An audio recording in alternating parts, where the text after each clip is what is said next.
Anything outside of writing is a struggle. I feel ill. I managed to make my way downstairs. There's a shoebox filled with books and papers by Thomas Zane. It's very hard to focus, but I managed to read some of it. He's a poet, and a good one. He writes of muses and creators summoning fabulous things from a magic lake, using his powers to shape the world of a realm of gods and dreams and demons, dark things that wait for a chance to slip through, wearing the flesh of men as disguise. Zane writes about himself, his girlfriend being taken over by a dark presence, about growing scared of the lake. Zane believes it's a mirror to the gaping void of darkness above, where some Lovecraftian presence lurks. I crawl back upstairs. I'll borrow these things for my story. They ring true. They fit.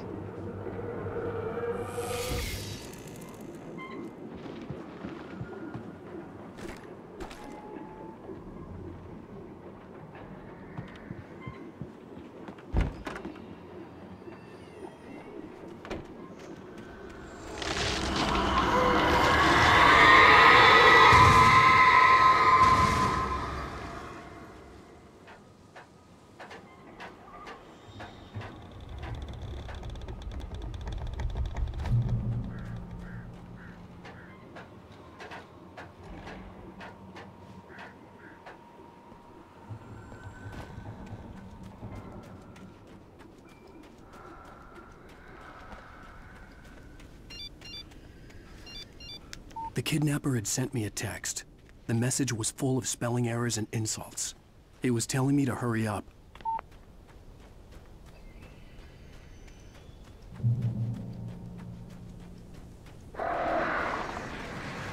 Birds.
Without warning, the headache stabbed at my brain.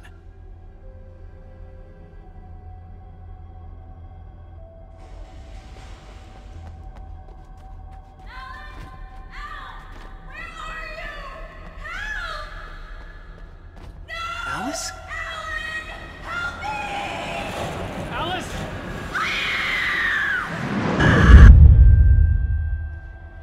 I'm losing it. I gotta get out of here. The hunters were big, thick-set men, confident and at home in the woods. They were feeling good, running on beer, ghost stories, and camaraderie late into the night. It did them no good, as they were taken by the dark presence, sucked deep into a darkness far worse than any ghost story they ever told or heard.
Closed doors and curtains of his grimy room at the Majestic, the local motel. Nightingale could feel the locals' eyes on him, the unrelenting pressure of their judgment. He forced it out of his mind. For all he knew, they could all be under Wake's spell already. You do what you have to do to get the job done. He took comfort from the bottle in his hand. Please, he thought, just let me get through this.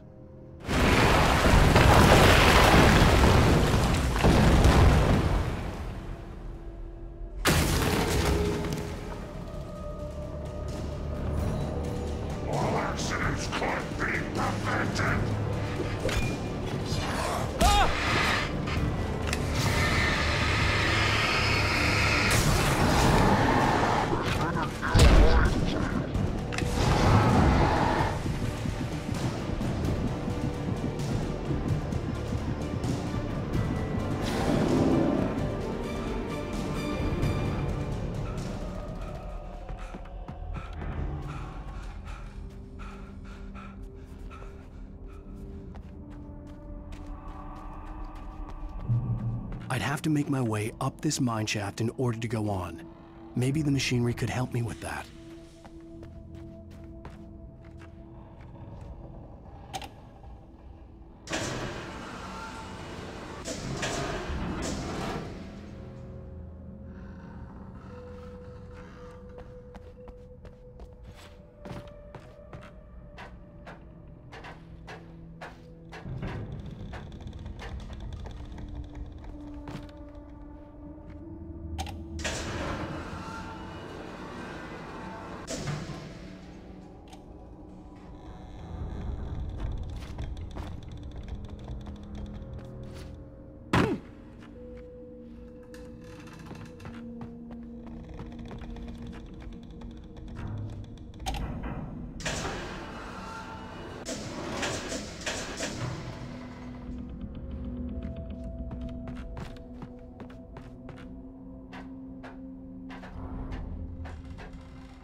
Lightning flashed behind the windows of Cauldron Lake Lodge. Tor Anderson laughed and held the steel hammer above his head. Nurse Sinclair was trying to calm him down without success. Tor grinned madly and shouted, "My hammer's up. Here's a friendly poke from Molnir, wench." He brought the hammer down with all his might on Sinclair's head. "We're on a comeback tour, baby."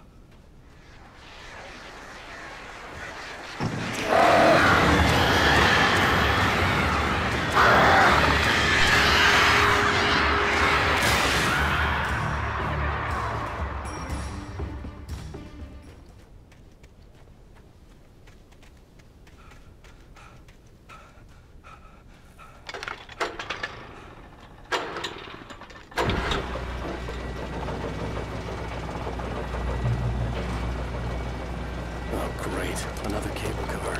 Just great.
Mott had checked all of Stucky's rental cabins. There had been no sign of the Wakes. It was dark when he'd found their car parked at the end of the road by Cauldron Lake. It made no sense. They must have taken a wrong turn, but there was no sign of them, and the car had been there for hours already. Frustrated, Mott stood on the rotten ruin of the footbridge that had once led to Diver's Isle before it sank beneath the waves years ago. The boss wouldn't be happy.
I could see Cauldron Lake. I thought I could make out the spot where the island and the cabin had been.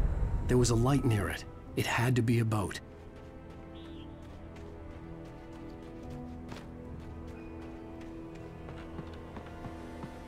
I was close now. I had to get there fast. I dreaded what I would find. I tried to hold on to Alice, but her form melted away. I was losing control. Dr. Hartman stood in her place. I wanted to hit him, but my arms were jelly. He smiled.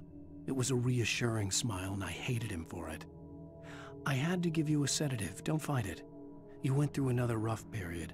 Right now, it's very important that you stay calm. We don't want you to have another episode.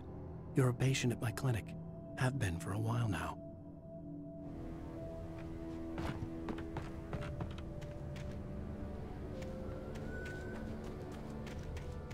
Wait!